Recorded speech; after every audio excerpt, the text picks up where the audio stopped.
After the mixed reception of Watch Dogs Legion and low sales, the Watch Dogs series has seen brighter days and appears to have been shelved by Ubisoft, who have not announced plans for another game.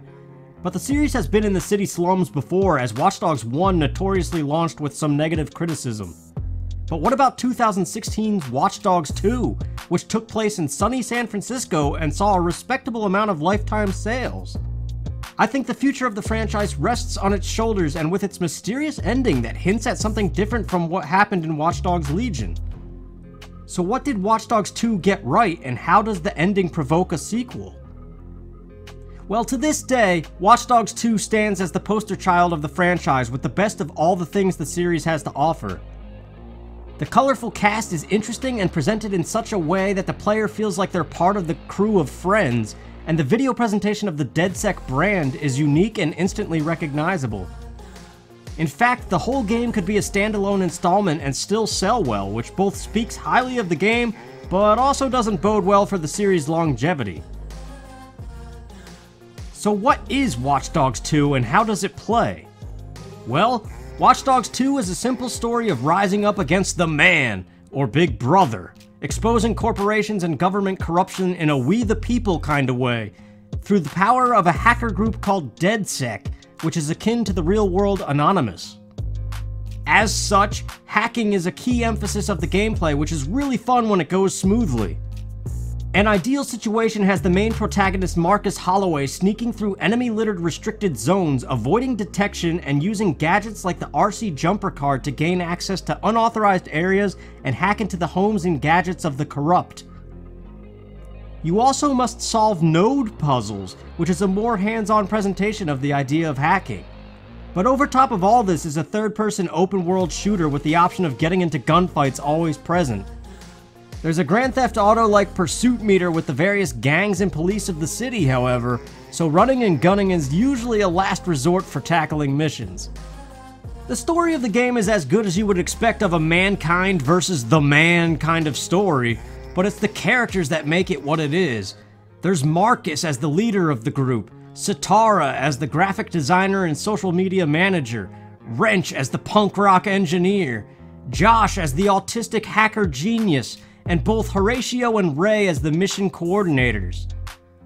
All of them are well written and acted out, and their personalities are further fleshed out by the game's outstanding soundtrack. Whether it's classics like Casey and the Sunshine Band, Creedence Clearwater Revival, Tower of Power, and Judas Priest, unbeatable hip-hop like Outkast, pop like Culture Club, or even punk like Rancid, Anti-Flag, and NoFX, the radio never fails to please whatever mood you're in. The city of San Francisco never looks better too, and it's full of things to do and see, far more than Legion offered of London. But Legion wasn't a bad game by any means. In fact, some of the gameplay and controls feel better than Watch Dogs 2's dated mapping. But the ending of Watch Dogs 2 strangely doesn't hint at anything that occurred in Legion. It shows two people talking about DedSec and ends with the words, "Make the call, do it," said in a sinister tone. How much of this is hyperbole? Has it really gone global? There are new DedSec cells popping up everywhere. The Middle East, South America, Europe. And not just them, we can't even keep up with all the new hacktivist groups. All right. Make the call. You sure? Do it. Could this mean the zero-day bombings that happened in Legion? Or is it an open door for any sequel? Personally, I think there could be another Watch Dogs game that follows a group of characters as well-written and close-knit as the San Francisco cast of Watch Dogs 2, but for how long can you tell the story of corrupt corporations and government?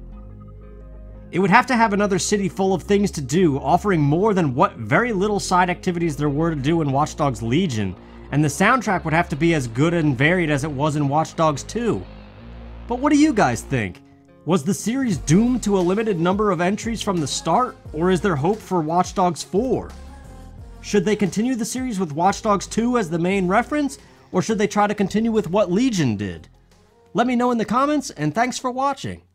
I'm Sitara. This sweetheart is Josh, aka Hot Sauce. Yo, your hot sauce? Yeah, man, I loved your frat house hat. Real talk. Thanks. This weirdo's Wrench. The needs of the many. And this Casanova is Horatio. What's up, brother? What's up, man? It's the crew, huh? Took y'all long enough to come get me. Shit.